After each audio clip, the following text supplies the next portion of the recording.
Hello divine souls. अब थोड़ा सा मेरा क्वेश्चन हटके है।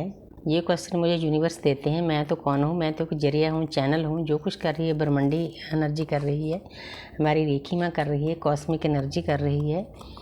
तो मेरा क्वेश्चन ये है, मैं क्वेश्चन करते करते भूल जाती हूँ।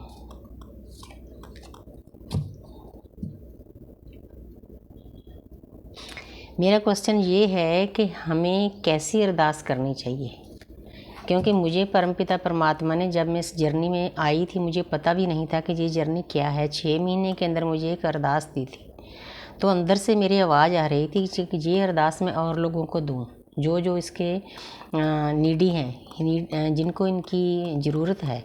तो मैंने अपने गांव में ही शुरू कर दी। मुझे कुछ नहीं पता था कि ये क्या है। अंदर से आवाज़ आ रही थी कि आप ऐसा करो।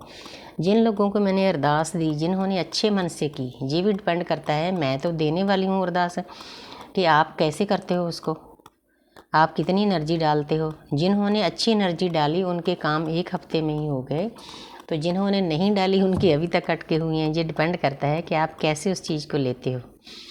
तो आपको परमपिता परमात्मा से हाथ जोड़कर कैसी अरदास करनी चाहिए सुबह शाम। तो थोड़ा सा यूनिवर्स हमें गाइड करें, एंजल मुझे गाइड करें। तो थोड़ा सा मैं बताना चाहती हूँ कि जब भी आप अरदास करते हो, आप पहले तो अपना सेल्फ लव में जाओ। फिर अपने आसपास जो सोल्स हैं, अपना आपका परिवार है, कार्मिक है, सोलमेट है, दोस्त है, मित्र, कोई भी है, कोई भी आत्मा हमारे साथ ऐसे नहीं जुड़ती।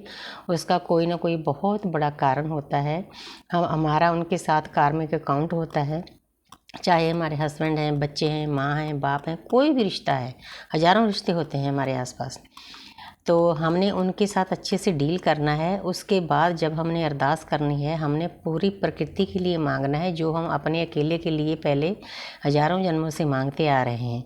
जब हम प्रकृति के लिए मांगते हैं, सेल्फ लव में जाते हैं, तो परमपिता परमात्मा ऑटोमेटिकली जो हमारे अंदर बैठे हैं ना, वो हमारे साथ जुड़ जाते हैं।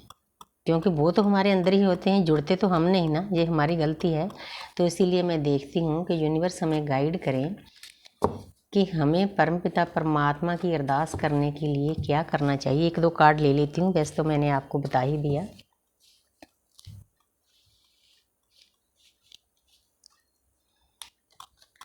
सबसे पहला कार्ड कितना प्यारा दिया है यूनिवर्स ने। Thank you universe. यूनिवर्स आपको बताना चाहती है कि आप इस दुनिया में आए हो, आपका एक सोल पर्पज है।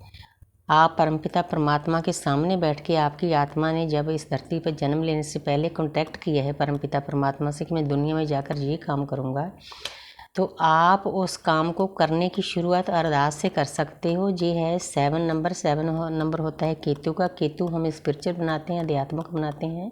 तो पहला ही कार्ड यूनिवर्स ने बहुत प्यारा दे दिया। तो हमने आध्यात्मिक रास्ते पर चलने के लिए हमने पूरी प्रकृति के लिए अरदास करनी है, क्योंकि मेरा क्वेश्चन ही अरदास पर था। हमने स्वार्थी नहीं बनना कि अपने और अपने परिवार के लिए अकेले अरदास करनी है, क्योंकि जब हम पूरी प्रकृति के लिए अरदास करेंगे तो उसमें हम भी शामिल हो जाएंगे। तो जैसे हम अरदास करते हैं, गुरु नानक देव जी ने बताया है कि नानक नाम चढ़दी कला, तेरे पानी सर्वत दा कला। तो इसीलिए अगर हम सर्वत का भला चाहेंगे ना, तो हमारा भला भी बीच में ही आ जाएगा। परमपिता परमात्मा एक एक बात सुनते हैं हमारी। इस बात को आप नोट कर लेना कि एक एक पल की हमारी रिकॉर्डिंग है। यूनिवर्स का एक सिस्टम है। इसीलिए हमने किसी का बुरा करना तो क्या, किसी के बारे में सोचना भी नहीं है बुरा। इसीलिए हमें ये जर्नी दी गई है। बहुत प्यारी एनर्जी दी है यूनिवर्स ने। ज़्यादा मैं मतलब नहीं वो करूँगी। यूनिवर्स आपको बताना चाहते हैं कि ये इल्यूजन है। ये जो दुनिया है ना, 3D वर्ल्ड इल्यूजन में है। तो जहाँ पर एक माया नगरी है, माया नगरी की एनर्जी है। क्योंकि माया के बिना, माया क्या होता है, जब हम हद से ज़्यादा चीज़ों की ख्वाहिश करते हैं तो हम दर्द में चले जाते हैं। जहाँ पर देखो कितने कितने ऑप्शन है एक इंसान के पास, चुनना इस इंसान ने है। इसको समझ में नहीं आ रहा कि मैं कौन सा रास्ता चुनूँ। देखो आगे रेड कलर है, खतरा है, स्नेक है। तो यहाँ पर अच्छी अच्छी बिल्डिंगें भी हैं, धन दौलत है, पैसा है, सभी चीज़ें हैं। लेकिन ये मतलब सिलेक्ट इन चीज़ों में से हमने करना है कि हमने कौन सा रास्ता अपनाना है। इसलिए परमपिता परमात्मा आपको बताना चाहते हैं कि आप एक अच्छी सी अरदास करो, अपने मन को शांत रखो, जो रास्ते पर चलते हो थोड़ा सोच समझ कर चलो। तो 7 नंबर है, 7 नंबर केतु का होगा। जो लोग अध्यात्म के हैं वो इस चीज़ को बहुत जल्दी कैच कर लेंगे। हमने इस दुनिया में 3D वर्ल्ड में भी रहना है, अपनी लव लाइफ को भी बैलेंस करना है, अपनी स्पिरिचुअल लाइफ को भी, क्योंकि मैं हमेशा इन तीनों लाइफ को पैरेलल लेके चलती हूँ, तभी हम खुश रह सकते हैं। Thank you universe, thank you angel.